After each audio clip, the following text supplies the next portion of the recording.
Hey Emma, Hi Sam. let's talk about assessment again. Shocked that that's the topic for today. That sounds good to me. This podcast might be of interest to teachers and schools seeking quick bursts of CPD. We focus on a specific area of assessment and we talk through what the research says about it. It might also be of interest to you if you're just casually interested in educational assessment, which many of us are, let's be honest. My name is Sam Denno and I'm the assessment lead at Twinkle and I come from a secondary school background. This is my co-host. Hello, I'm Emma. I currently manage the STEM content at Twinkle and I come from a primary background, so we cover a few bases, I think. We do, yeah. We're talking about self-assessment this week, which is it's a follow-up from the previous episode in which we spoke about peer assessment.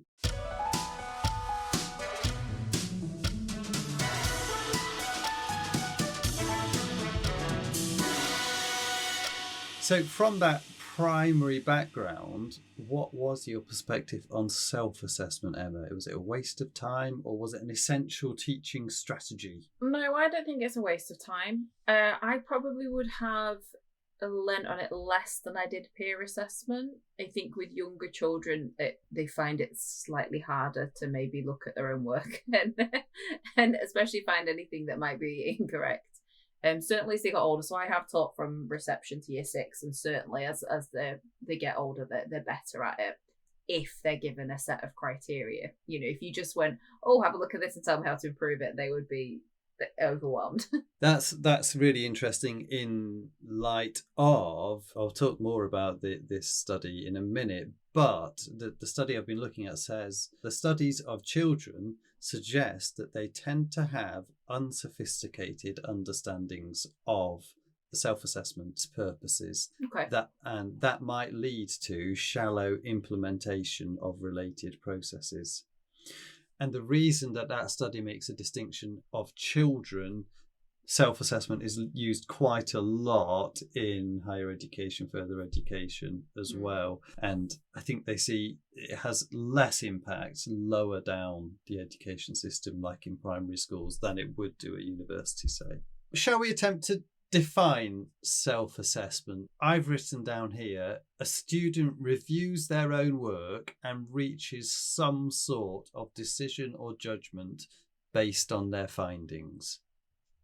Yeah, I think as an adult, you'd call it like reflective practice, wouldn't you? Like at work, what was good about this? What could be improved? So Heidi Andrada is a professor of educational psychology at the University at Albany in New York. She conducted a literature review in 2019 looking at lots of other researchers' work on self-assessment, and there has been quite a lot of work done on it. What she finds from that literature review is that self-assessment may be more useful as a formative learning tool than as a summative assessment tool. So where you ask your pupils to look at the work and determine ways that they can improve it, as opposed to if you ask your pupils to give a judgment. I completely agree with that. I actually think you sort of forget that self-assessment is a lot of the formative stuff you do during a lesson. So how often in a lesson would you go like, all right, we've been going for 10 minutes, can everyone just stop and I used to do it quite often. I'd say put your finger on. So with the little ones, I'd be like, right, can you put your finger on where you've used a full stop? Can you put your finger on where you've done this? And then like you could go through it, that sort of thing. I think the self-assessment you think of as being all right, now let's do a tick sheet of what we've done, do some smiley faces of a traffic light system. And actually, you're probably doing quite a lot of self-assessment formatively during lessons that you don't realise. Yeah, that's a really nice example of it, isn't it? So that's actually teacher-led, isn't it? Like, put your finger on a full stop, but it is getting the pupils to assess as to where they've got to. Yeah, that's a good example. Heidi Andrada goes so far as to say it should be formative. I think she shouted that when she wrote it. It should be formative. If there is no opportunity for adjustment and correction, self-assessment is almost pointless, she says. I've just made a list of pros and cons. This is my perspective, really, Emma, on what I thought was pros and cons for self-assessment. So let's hear them. So in the pro column, it's good for critical thinking. It's like a stopping and reflecting on what you have done yourself. That's a pro. In fact, there's Yannon Brown did a study in 2017, and they said, from a pedagogical perspective, the benefits of self-assessment may come from active engagement in the learning process rather than by being very I can't read that word, but what they mean is rather than giving a truthful outcome. Okay. It's much more about active engagement in the learning process than it is about giving a truthful graded outcome. Yeah, I would agree with that.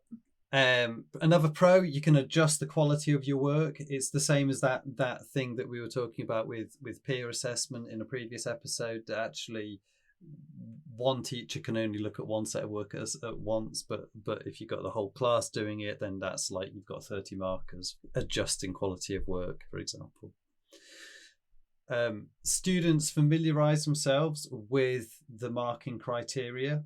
Not in your example, in fact. Your example was a sort of really nice kind of like formative example, wasn't it? But I'd say you're still sort of familiarising them with what you would be looking for, though, aren't you? You know, you're still going like, these are the things I'm going to be ticking off, so why don't you look for them now?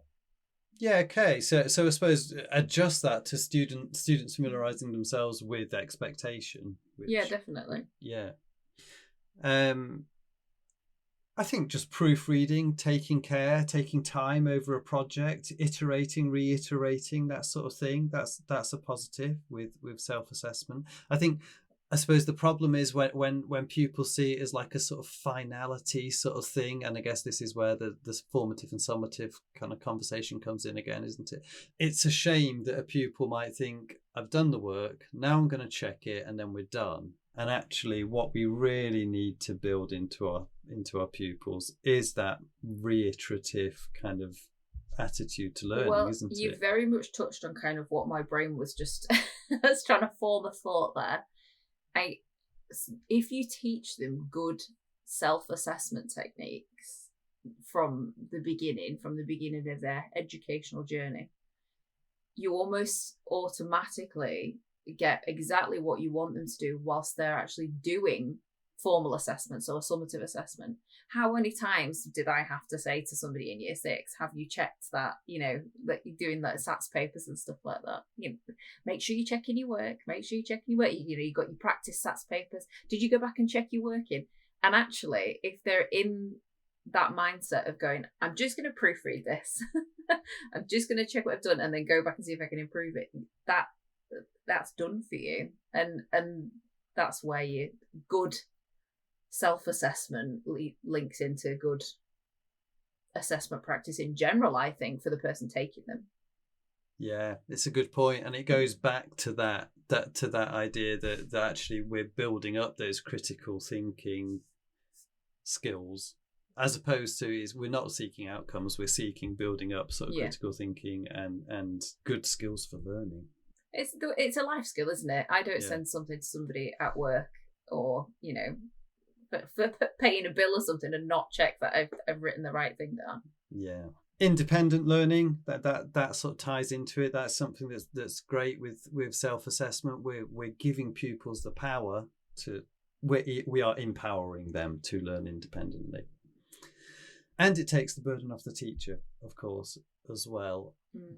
But I think, again, like I said in the peer assessment episode, actually, if the marking has no positive impact, then the burden that it's lifting off the teacher isn't really worth putting the time into. And that's why we need to sort of think fairly carefully before we plan to use self-assessment. How are we going to use it? What's going to be the criteria? Why are we using it? And then cons, my list of negatives. inaccurate. So if you are seeking learning grading, for example, it is often inaccurate. Pupils will self-inflate their scores or their self-marking. And the opposite, I imagine, as well for some children. Well, yeah, and I hate gendered data, but boys much more will self-inflate. Well, I'm the parent of a girl who would absolutely feel like, yeah, that's top tier, that no improvements. Okay, good. Well, she bucks the trend, so well done, your daughter. Evidence shows that when self-assessment is used summatively, self-assigned grades are routinely higher than teacher-given grades. And this is particularly true when students are told beforehand that their self-assessment will contribute towards their final outcomes. However, when used formatively, evidence suggests that grades line up much more between what a teacher would give and what a student would give. I get that though. Like, if somebody was like, this is very important and your grade depends on it, you would try and tip the scales in your favour, wouldn't you? More than like, oh, it's part of a learning process and you're trying to improve. Yeah, definitely. Why wouldn't you? As an adult, I'd be like, yeah, that's exactly what I would do as well. Yeah. And then the last one in my list, the student may not actually understand the learning criteria in the first place, so they're marking themselves based on criteria that they have no idea how it works. Yeah. So again, it's about that communication thing of making the pupils aware of why and how you're using it.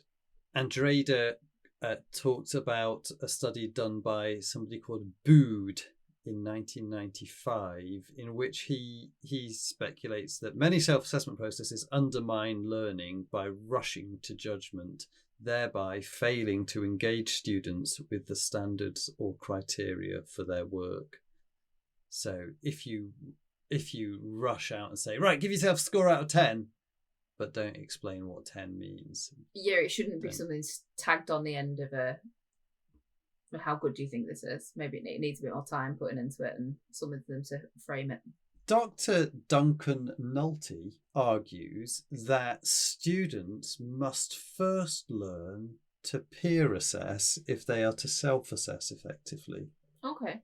Which I thought was quite interesting. I actually think a lot of it, regardless of age, children that I taught would have probably done a better job of peer assessing than self-assessing. Yeah, interesting. Why do you think that is? I don't know. I'm not a psychologist, but I wonder if some of the thinking behind it is, I don't know. It's easier to see fault in other people, isn't it, than yourself, generally speaking. And maybe that sense of responsibility, that you have a greater sense of responsibility to others. Perhaps. And I think on a smaller scale as well, when you're looking at somebody else's work, you're looking at it with fresh eyes. Like if you've been sat working on something for half an hour and somebody suddenly goes, oh, self-assess this. I've been looking at it for half an hour. I might not necessarily see the issues. Yeah, I like that.